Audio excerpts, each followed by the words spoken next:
No one applauded him. No monuments were ever built in his honor. You won't find his name in the history books.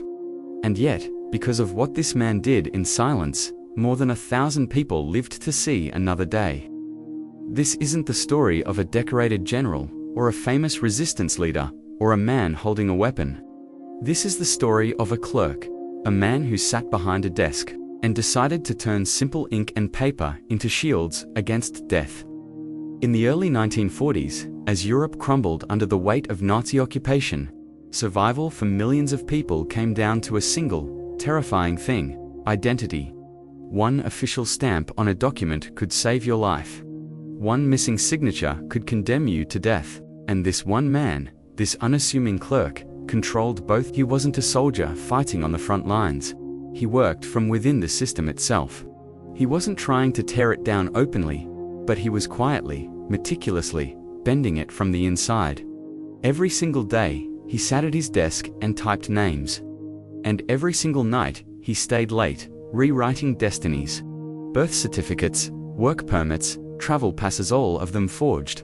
All of them illegal. And all of them deadly if discovered. He knew he couldn't save everyone, so he didn't forge these documents randomly.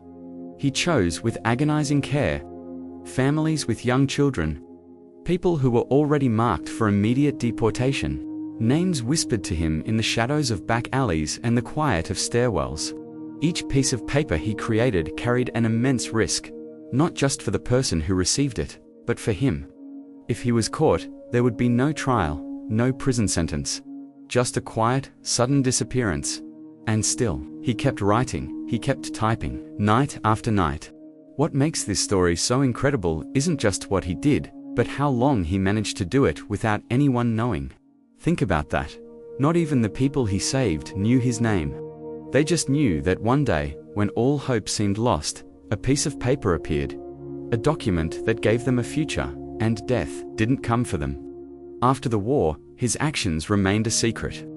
The families he saved went on to have children and grandchildren, building new lives all over the world, completely unaware of the quiet clerk who had risked everything for them. But of course, every forged document, no matter how perfect, left a tiny trace, a subtle inconsistency, and eventually, the meticulous, brutal system he was subverting began to notice. The patterns started to emerge. Questions were asked. Investigators were dispatched. The net began to close in around the desk where this ordinary man was performing extraordinary acts of defiance. He knew his time was running out. He could feel the walls closing in. He had to make a choice: disappear and save himself, or stay and save one more family, one more life. He chose to stay. One last set of papers, one final act of courage. It was during this last attempt that they finally caught him. He was arrested, interrogated, and sent to a concentration camp. The very fate he had saved so many others from now became his own. He never saw the end of the war. He never met the people whose lives he had saved. He became just another number, another victim of the regime he fought so bravely against in his own quiet way. His story was almost lost forever, buried under decades of silence. It was only years later, when survivors began sharing their miraculous stories of escape, that a common thread appeared. A perfectly forged document, a life-saving piece of paper that seemed to come from nowhere. Historians pieced together the clues, traced the origins of the forgeries, and finally uncovered the identity of the forgotten clerk. He didn't do it for fame or for recognition. He did it because, in a world consumed by darkness, he chose to light a candle. His story is a powerful reminder that you don't need an army to be a hero. Sometimes, all you need is a desk, a typewriter, and the courage to do what's right. It proves that one person, even a seemingly small and insignificant one, can change the course of history for 1,000 people and the generations that follow. At first, no one noticed. The papers looked real. The stamps were correct. The signatures matched official records. That was the genius of it. He didn't create chaos, he created normality. A quiet act of rebellion hidden in plain sight, a single desk in a vast, uncaring bureaucracy. But systems built on fear, they always turn inward. And one day, the numbers just didn't add up. Too many people were suddenly essential workers. Too many travel permits approved. Too many lives slipping through the cracks of a system designed to crush them. A supervisor noticed. Then another. Quiet questions were asked behind closed doors. Who approved these documents? Who processed them so quickly? Why were the same stamps appearing again and again, like a ghost in the machine? The man behind the desk, the architect of this silent rescue, felt the shift immediately. The office grew colder. Colleagues who once shared a morning coffee now avoided his gaze. Files were checked twice, then 3 times. The air became thick with suspicion. At home, sleep became a luxury he could no longer afford. Not because he feared death, that was a possibility he had accepted long ago. He feared failure. He feared the moment when his pen would slip, when a single mistake would mean the end for someone else. Every forged paper that passed through his hands wasn't just ink on pulp. It carried to possible futures. Someone survives, or someone vanishes forever. And now, he could feel time running out. He had to adapt. He slowed down, a painful necessity. He forged fewer documents each week, choosing only the most urgent cases. Children first, then families already on deportation lists, their names a death sentence waiting to be carried out. He stopped writing things down, memorizing names, faces, and stories instead. Drafts were burned immediately, their ashes scattered so they could tell no tales. He kept no copies, no evidence, nothing that could trace back to him or the people he was trying to save. But secrecy has a cost. The whispers of hope he had started found their way into the desperate corners of the city. People began knocking at his door late at night. Their faces were etched with fear, their voices trembling as they begged. They offered money, jewels, anything they had left. He always refused. He saved who he could. And he learned to live with the haunting faces of those he couldn't. Then came the day he knew was inevitable. He was summoned. No warning, no explanation. Just a sterile request to report to a different office, in a different building far from his own. He walked there alone, the city streets feeling both familiar and alien. Every step felt final, a slow march towards an unknown fate. Inside, 2 officials waited for him. They sat behind a large, polished desk, and on that desk was a stack of documents. His documents, forged. His work, laid bare. But they didn't accuse him. In a way, that was worse. They asked questions, slowly, casually. Too casually, their politeness was a weapon, designed to unnerve, to find the crack in his composure. He answered carefully, weaving truth into a tapestry of bureaucratic jargon. He projected confidence, a mask for the raw terror coiling in his stomach. Minutes bled into hours. The air was thick, suffocating. He felt like an insect under a magnifying glass. Finally, one of the officials closed the folder with a soft thud that echoed like a gunshot in the silent room. "You may go. No arrest, no confrontation, just those 3 words. He walked out of the building, back into the light, his legs unsteady. But he understood the message perfectly. It was a warning. We know, we are watching. That night, he didn't sleep, but it wasn't fear that kept him awake. It was resolve. He looked out at the city lights, at the countless windows holding countless lives.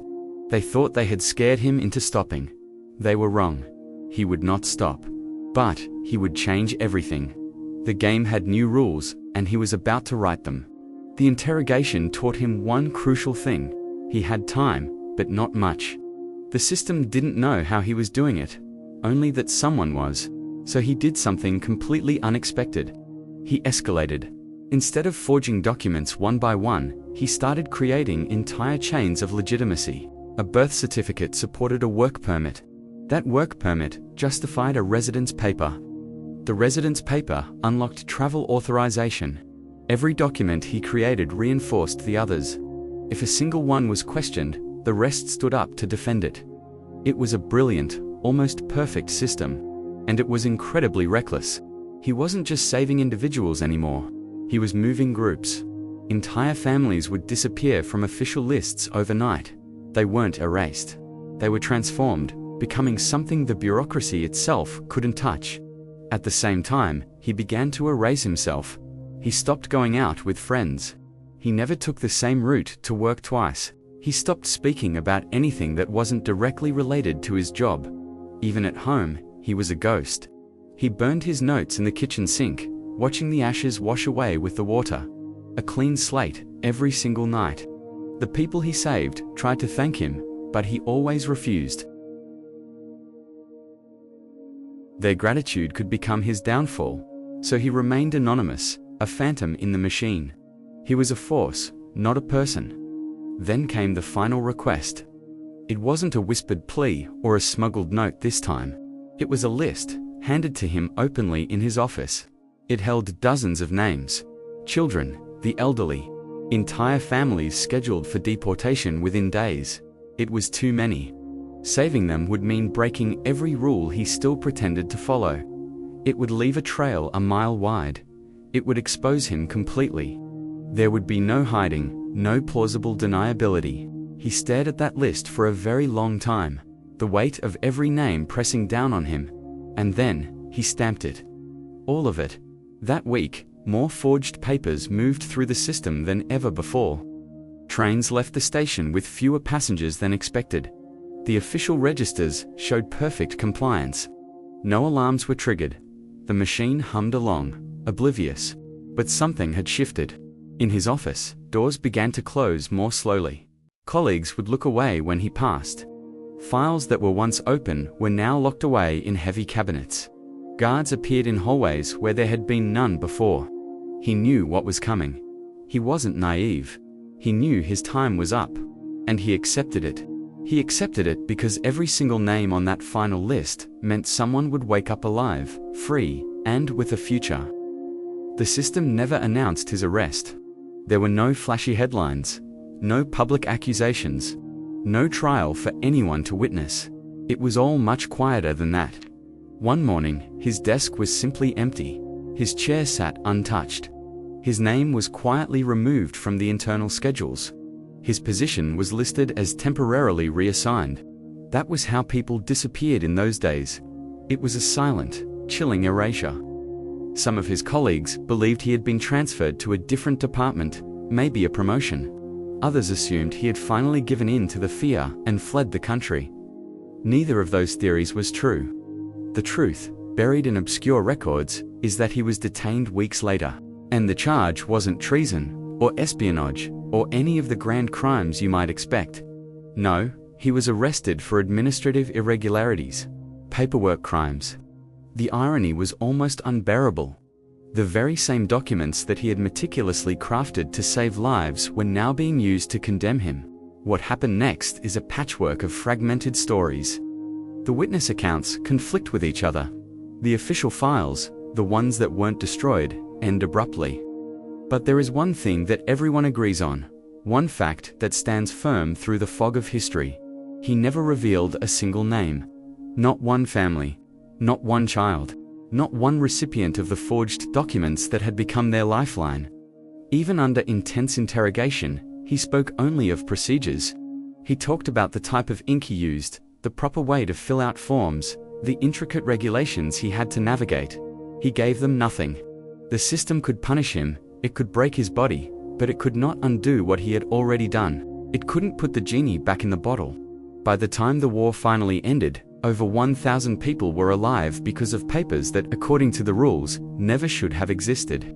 Many of them would go on to live full lives, have families, and build new futures. Only learning decades later that their survival wasn't a stroke of luck or a fortunate accident. It was a deliberate act of courage by a man they never met. As for him, he died shortly after the war. There were no medals pinned to his chest. No recognition from the government he had defied. No obituary worth mentioning in the national papers. His name never entered the history books that children study in school. He was, by all official measures, forgotten. But his legacy wasn't meant for history books. It lives somewhere else. It lives in old family photo albums, tucked away in dusty attics. It echoes in the laughter of crowded living rooms during holiday gatherings. It flows through the veins of generations that were never meant to exist. He forged papers, yes. But what he really created was something far more precious. He created time. time that over 1,000 others were allowed to keep. His work lives on, not in monuments of stone, but in the simple, beautiful, everyday miracle of a continued life. Thank you so much for watching. If stories like this matter to you, please consider subscribing.